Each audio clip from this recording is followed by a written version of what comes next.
Guyana es un país ubicado al norte de Sudamérica que limita con Brasil, Surinam y Venezuela, teniendo problemas limítrofes con los dos últimos. Este país nunca ha destacado particularmente por nada. O bueno, mentira, sí lo ha hecho. Cuando aún era colonia británica, Guyana le dio el permiso a un señor llamado Jim Jones para fundar un pueblo dentro del territorio venezolano usurpado. El pueblo se llamó Johnstown y su fundador fue el responsable de organizar un evento que se llevó por delante la vida de casi 1000 personas. En los últimos años, debido al descubrimiento de petróleo, Guyana ha sido uno de los países que más ha incrementado su PIB, cosa que no es muy difícil considerando que antes estaban a niveles de países africanos. Un ejemplo de este gran crecimiento económico es su capital y ciudad más poblada, Georgetown, que pasó de verse así a verse así.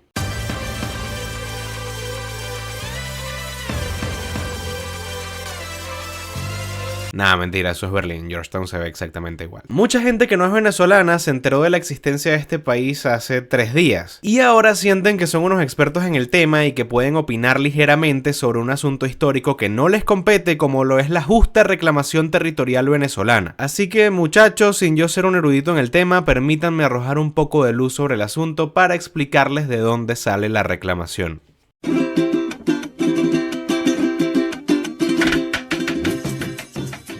Antes de la llegada de los españoles a este continente, Guyana estaba poblada por tribus de arahuacos y caribes, ambas etnias nacidas en el territorio de la actual Venezuela y el norte de Colombia. Colón llegaría a América el 12 de octubre de 1492, pero en sus primeros viajes solo visitaría islas en el Caribe, pisando por primera vez el continente el 30 de mayo de 1498 durante su tercer viaje. Alonso de Ojeda y Pedro Alonso Niño se encargarían de explorar toda la costa oriental de la actual Venezuela, específicamente las desembocaduras de los ríos Orinoco y Esequibo, zona que sería cartografiada por Juan de la Cosa. Para 1531, Diego de Ordaz había conquistado y colonizado toda la zona costera, y en 1594 España funda oficialmente la provincia de Guayana, cuyo territorio se corresponde con los actuales estados venezolanos Bolívar del Tamacuro y Amazonas, la Guayana Esequiba y una pequeña parte de Brasil. Pero antes de continuar con esta historia, tengo que explicarles qué significa Guayana para que no confundan los términos. Guayana es una palabra de origen caribe que significa tierra de muchas aguas, y las Guayanas son una serie de países y subdivisiones territoriales que forman parte del macizo guayanés, una subregión geográfica dentro de la selva del Amazonas que es una de las tierras más antiguas del planeta y uno de los pocos lugares del mundo donde hay tepuis. El macizo se divide entre 6 países: Brasil, Francia, Surinam, Guyana, Venezuela y una pequeña parte de Colombia. A medida que fueron llegando otras potencias europeas a América, el territorio se dividió en la Guayana portuguesa, que es el actual estado de Amapá en Brasil, la Guayana francesa, que hoy conforma un departamento más de Francia, la Guayana neerlandesa, que es el actual Surinam, la Guayana inglesa, correspondiente a Guyana, y la Guayana española, dentro del actual territorio venezolano. Esto pasó porque, a pesar de que sobre el papel toda esa zona era española, lamentablemente es muy difícil mantener el dominio de una zona cuando hay una selva tropical en todo el medio. Así fue como Guatemala perdió Belice a manos de los ingleses y los españoles perdieron territorio a manos de los neerlandeses, que con la Compañía Neerlandesa de las Indias Occidentales construyeron el primer fuerte de Guyana en el año 1616, comenzando a importar esclavos desde África para sembrar caña de azúcar en la costa. El siguiente hecho relevante se daría en 1763, cuando un esclavo llamado Kufi encabezó una rebelión que fracasó y hoy es considerado un héroe nacional de Guyana. En septiembre de 1777, el rey Carlos III fundó la Capitanía General de Venezuela, que incluía el territorio de la actual Venezuela junto con el Esequibo, la isla de Trinidad y otros territorios que hoy forman parte de Brasil y de la actual Colombia. Esto se mantuvo así hasta nuestra independencia el 5 de julio de 1811, cuando por el principio de uti possidetis iuris reclamábamos el territorio de la Capitanía General. 8 años después, el venezolano Simón Bolívar fundaría la República de Colombia original, que comprendía los actuales Ecuador, Venezuela, Colombia, Panamá y la República Dominicana como estado asociado. Al momento de su disolución definitiva entre 1830 y 1831 comenzaron los problemas territoriales con la entonces República de Nueva Granada, la actual Colombia. Pero los problemas territoriales que nos importan en este video no están al occidente del país sino al oriente, pero para explicar eso nos tenemos que ir a Europa. ¿Por qué siempre te enredas más de lo necesario para contar una historia? Después de la Revolución Francesa, los Países Bajos fueron de los primeros territorios a los que se exportaron las ideas revolucionarias, ganando Francia un aliado durante las guerras napoleónicas. Por lo que, con la caída del emperador, el Reino Unido ocupó varias provincias neerlandesas alrededor del mundo, como la Colonia del Cabo y la Guayana neerlandesa, quitándole a ese país la parte que estaba entre los ríos Cobrantina y Esequibo en el Tratado Anglo-Neerlandés de 1814, de donde nace también una disputa territorial que tienen Surinam y Guyana sobre la región del Tigre, pero eso si acaso es tema para otro video. El problema aquí es que ahora Venezuela tenía de vecinos a los ingleses. ¿Y por qué esto es un problema? Porque lo que más aman los británicos son dos cosas: el té y meterse en territorios que no son suyos.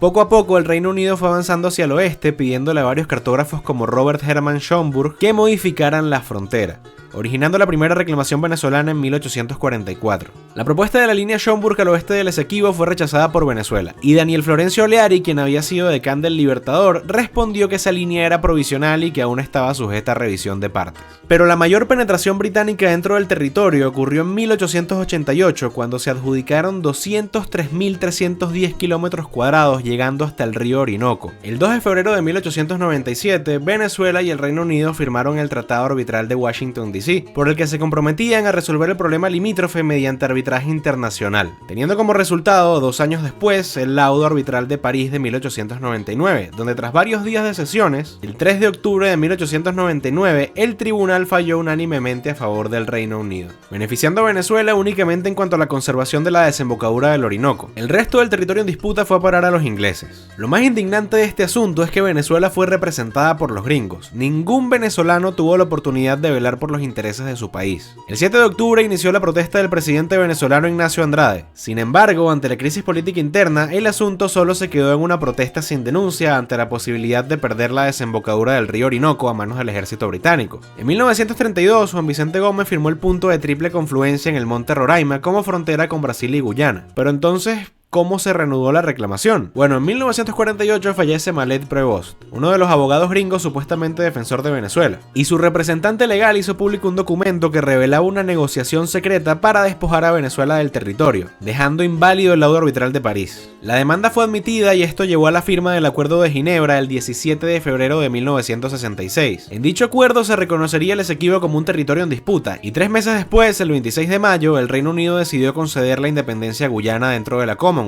ratificando a este nuevo país el acuerdo firmado ese mismo año. Ahora Venezuela estaba comprometida a resolver el problema territorial pacíficamente, pero Guyana, aunque había ratificado el acuerdo, no estaba muy por la labor. Pero todavía no vamos a hablar de la situación con la Guyana independiente, porque para que entiendan lo que viene, tienen que entender quiénes poblaron ese territorio. Además de los esclavos comprados en África y llevados a territorio guyanés para cosechar caña de azúcar, cuyos descendientes representan el 43% de la población, los ingleses poblaron el lugar con habitantes traídos del Ras británico, lo que hoy son la India, Pakistán, Bangladesh, etcétera, etcétera. Los descendientes de esa gente representan un 50% de la población, pero el territorio no estaba vacío cuando llegaron. Había indígenas americanos viviendo allí que llevan siglos siendo excluidos y sometidos a un régimen discriminatorio por parte de descendientes de africanos y sudasiáticos. Ahora, entendiendo esto, retomamos el hilo de la historia para explicarles lo que fue la rebelión de Rupununi. El 2 de enero de 1969 estalló un movimiento separatista al sur del Esequibo liderado por Valerie Hart, quien fue nombrada presidente del Estado Libre del Esequibo, conformado casi enteramente por indígenas locales. Solicitaron la intervención de Venezuela por su reclamación sobre el territorio, pero Raúl Leoni, presidente en aquel momento, se abstuvo de intervenir. La represión guyanesa tuvo como resultado más de 100 muertos, más de 300 heridos y varios emigrados que huyeron hacia Venezuela, donde le fue concedida la nacionalidad. El tiempo pasó y en 1983 Venezuela propuso una negociación directa con Guyana que este país no aceptó. Así que a partir de ese año el conflicto limítrofe fue llevado bajo los auspicios del secretario general de la ONU, entidad conocida entre otras cosas por no hacer nada útil nunca. Guyana y Venezuela aceptaron aplicar el método del arreglo pacífico de las controversias, que suena muy bonito pero hasta ahora no ha servido para nada. En el año 1998 ganó las elecciones este señor que se dedicó a robarle al país y no hizo absolutamente nada por defender su integridad territorial. Se fue de este mundo en 2013 y quedó en el poder su heredero, que tampoco había hecho nada con respecto a este tema hasta hace algunos días. ¿Y por qué pasó esto? O mejor dicho, ¿cuál es la excusa? Pasa que Guyana ha autorizado a transnacionales petroleras a operar en su territorio, y hasta ahí todo bien. El problema viene cuando autorizó a dichas compañías a extraer petróleo en aguas por delimitar, cayendo esto en una violación del Acuerdo de Ginebra ratificado por la propia Guyana, lo que nos lleva a la conclusión de este video. Pero antes vamos a hablar un poco más de Guyana. Guyana es un país que tiene problemas territoriales con 2 de sus 3 vecinos. Desde su independencia ha sido gobernada por partidos de izquierda que no han permitido que el país se desarrolle. La religión mayoritaria es el hinduismo, siendo esta practicada por un 24% de la población. Luego vendrían los cristianos pentecostales, luego los católicos y por último el islam. Religión a la que por cierto pertenece su actual presidente Mohamed Irfan Ali. Guyana tiene 808.730 habitantes. Se preguntarán por qué tan pocos. Y es porque hasta la fecha de ese país se han tenido alrededor de 438.313 personas, que no es tanto comparado a otras migraciones como la venezolana, pero equivale a un 35% de su población, sin estar en guerra y sin estar pasando por una crisis económica particular. Guyana es uno de los países en todo el mundo que más ha crecido desde 2017. Sin embargo, el 31% de su población, por alguna razón, aún vive muy por debajo del umbral de la pobreza. Y su capital, que también es la ciudad más poblada, se ve así. Lo digo porque mucha gente cree que vamos a condenar a la falta de servicios básicos por la mala gestión chavista a los habitantes del Esequibo como si le estuviéramos quitando territorio a Luxemburgo. Primero, no le estamos quitando tierras a nadie, estamos reclamando algo que es nuestro y que nos fue arrebatado por artimañas legales británicas. Y segundo, Guyana es un país que nunca ha tenido la prosperidad económica que tuvo Venezuela en los 70 o incluso en plena crisis de los 2000. Guyana es un territorio sin historia, sin aportes a la humanidad de ningún tipo, que fue fundado por un reino de piratas y que cuando ese reino se cansó de mantenerlos les dieron su independencia, cuando a diferencia de ellos nosotros nos la ganamos a sangre y fuego. Y no solo la ganamos, sino que la expandimos, porque la primera y única vez que las Fuerzas Armadas venezolanas salieron del territorio patrio, fueron capaces de ganar batallas y llegar hasta Bolivia, un país que lleva el nombre del venezolano más grande que ha existido, un hombre que fundó una unión que en su época era capaz de proyectarse como una potencia y que se separó por los intereses particulares de individuos que no entendían el rol que debía desempeñar su país que por cierto ya incluía al Esequibo en sus mapas. Por supuesto que el reclamo es legítimo, ese territorio es nuestro. Fue usurpado por ingleses y la Guyana independiente firmó un tratado reconociendo la reclamación del territorio. Al autorizar actividades económicas en aguas que aún están por delimitar, están violando el acuerdo que ellos mismos firmaron. Y no importa que sea petróleo, podrían estar sembrando yuca, no importa el recurso que estén extrayendo. Venezuela es el país con más reservas de petróleo de todo el mundo, no necesitamos ni queremos más. No pueden extraerlo porque lo están haciendo en aguas que ellos mismos reconocen que aún están por delimitar. Así que no es un capricho venezolano y mucho menos es chavista. Este reclamo lleva casi 2 siglos y no tiene nada de chavista defender lo que es de uno. Más bien, Chávez se negó a defender esa tierra. Si acaso lo antichavista es reivindicar el ejercicio de soberanía nacional sobre el territorio Esequibo. Y aquí quiero señalar algo que me parece bastante importante. En circunstancias normales yo apoyaría una intervención de ese territorio para ayer. El problema está en que no estamos en circunstancias normales. Y no lo digo por la megacrisis que tenemos encima, sino por los que se van a encargar de todo el asunto. A ver, yo comprendo que esto es un asunto muy trascendente, es un asunto de Estado y vaya más allá de ideologías, eso lo entiendo perfectamente. Pero eso me lo puedes argumentar si estamos hablando de personas con las que sencillamente yo tengo discrepancias ideológicas. Como lo podría ser un Adeco, un Copellano, un Pérez Jimenista o lo que sea. Pero pasa que las diferencias de una persona de bien con el chavismo son muchísimo más que ideológicas. ¿Ustedes de verdad le confiarían una guerra a unos tipos que fueron capaces de destruir el país que era referente en la región? ¿Le confiarían el destino territorial de Venezuela a una gente que votó el país a más de 7 millones de venezolanos? ¿Creen que unos tipos que manejan el territorio nacional como si fuera su propia hacienda van a tener en cuenta el mejor interés de la población? Son cosas que, si bien no van a parar la reclamación porque es algo legítimo, sí habría que poner sobre la mesa, porque esto es un tema bien delicado, no es cualquier cosa lo que está en juego, es la integridad territorial de todo el país. Porque quién quita que, si Dios no lo quiera, llegamos a perder el Esequibo, después otros países con los que tenemos fronteras nos intenten quitar territorio. La verdad es que ya estamos metidos en esto y yo espero que si llega a haber algún conflicto este se pueda resolver rápido y con la menor cantidad de daños colaterales posibles.